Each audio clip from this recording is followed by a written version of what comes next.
So joining me now is Haitian American immigration attorney Marie Pereira. Marie, welcome to BNC Live. It's a pleasure to have you. What was your reaction to the sound we just heard from Congresswoman Maxine Waters? I agreed with her 100%. It is disgusting what I witnessed and what the world is witnessing. And I join Mr. Foote in wanting to disconnect himself from this administration. It is horrible what we're witnessing. Marie, do you have ties to Haiti? I don't want to assume that you are Haitian. I am Haitian. Both my parents, Ernest and Paulette Pereira, are from Haiti, and I was born in Haiti. And I came here to the United States with 3 siblings. There were 4 of us, and I was in the 2nd grade. So I pretty much grew up here, and I'm a naturalized citizen. So I have a deep-rooted connection to the Haitian people. And this hurts me because that could be me. That could be my mom, my dad, a relative. We came here legally, but we're all here looking for life and a better way. And this is not the American way. This is wrong what's happening here. Talk about the message that this sends. This sends a message that America, the US, does not care about Haitian people. They don't respect the value of our lives, because why else would this be going on? I think the resignation of Daniel Foote, the Special Envoy to Haiti, speaks volumes. And I think more officials should stand up and speak out against this inhumane treatment. So, Marie, I got to ask you, the tactics, the aggressive tactics, might I add, is that a result of poor training, perhaps? Or do you think it has a more sinister rooting? It's not poor training. It's just a lack of respect for Haitian people, for people of color. It's racism. That's what it is. They don't value our lives. They don't see us as anything. So they could go ahead, whip us, kick us, drag us through the water. I can't even look at the images because it is so deeply disturbing. Marie, as an immigration attorney, what method should these migrants have taken? Did they take the correct method? Did they take the right course of action? I mean, they are at the border. They're at the border, and we don't know exactly what all the migrants are seeking, but we know they want to cross over to the American side. They're allowed to do that. If they're asylum seekers, and we don't know what they're seeking because they're not even giving them the right to a voice. They're using Title 42 to shut their voices, to say they don't even have the right to indicate whether or not they have a credible fear, whether or not they're looking for asylum. Because under Title 42, they don't have to be heard.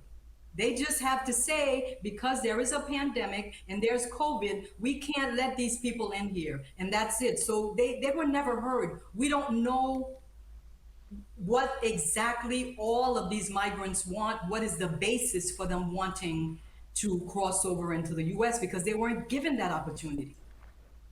So what is due process? What does due process look like in this situation? There is no due process in this situation. Why? Because they haven't been given an opportunity to speak. They're asylum seekers. And under US law and US treaties, they have the right to appear at a border and state their cause and say why they want to come over here. And they haven't been given that voice because that part was completely obliterated by the US using Title 42 as an excuse not to allow them to be heard. Marie, so can you explain Title 42? I'm sorry to interrupt you, but you mentioned Title 42 before. Explain to us all, what is Title 42? Title 42 is an authority that allows the U.S. to expel undocumented migrants. It's based on a health concern. it's not on immigration law, but basically it's saying there is a pandemic. We have to protect the US, so we can't let all of these random people come in here because they may have COVID. So it's more like a disease-based law. It's not an immigration law per se. Now, it is a health authority law. okay, so I got to play devil's advocate here. So that is a Trump era law.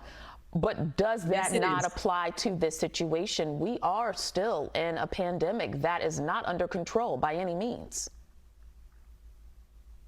I understand that, and that is a good point, but that doesn't give them the right to treat the proposed asylum seekers like they're animals. That doesn't give them the right to treat them like they're not human beings. They had, if they wanted to do Title 42 100%, it's their right, but you don't have the right to be treating a person. We don't even treat animals like that in America. If somebody was seen doing that to a puppy or a dog, guess what? You'd be arrested. Yeah, Marie, I got one more question for you, and unfortunately, we got to wrap. But the U.S. was basically saying they were deporting everyone, and we're seeing that's not the case here. Some folks are being deported, others are being allowed to stay. What's the difference, and why are some being allowed to stay here and others not?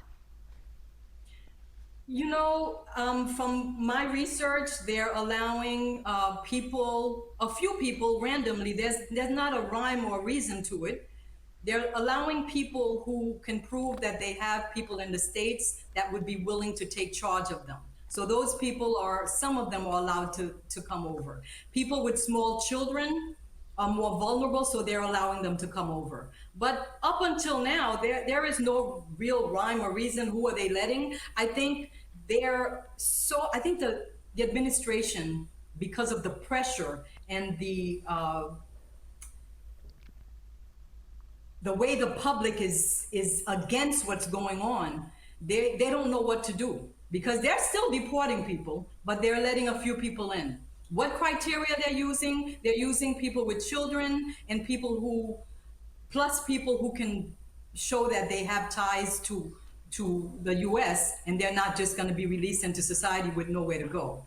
I think we should continue to apply the pressure, and I think that the administration is looking at the outrage, and it's working in the favor of those migrants. Continue to apply the pressure. This is unacceptable. We cannot allow Haitians to be treated like they're not human beings, because we are, and asylum is a right, and they have the right to state their cause. Marie, you're absolutely right. No one, regardless of their color or where they're from, should be treated that way.